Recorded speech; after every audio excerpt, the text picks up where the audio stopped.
Safari ya msanii Eric Omondi ya kutembea kwa miguu kutoka Nairobi hadi Mombasa imeanza papa hapa Nyayo National Stadium mwendo wa saa 2 hii leo tarehe 10 mwezi wa Februari. Omondi anatarajiwa kutembea kwa miguu kwa kilomita 486 na safari hii itamalizikia siku ya Valentine, yani tarehe 14 Februari pale Mama Ngina Waterfront Park Mombasani. Baada ya maombi kutoka kwa msanii wa injili wa kitambo Daddy Owen, mashairi kutoka kwa watoto wa shule, KPFC iliweza kutumbuiza wakiwa na ushirikiano mkali na kampuni ya Hamosa. Kumbuka rangi za Hamosa zinapatikana ndani ya KPFC.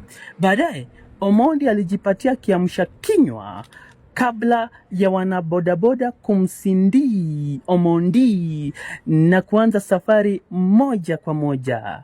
Nikiripotia KPFC na umma kwa ujumla, na huku tukimtakia Omondi kila laheri.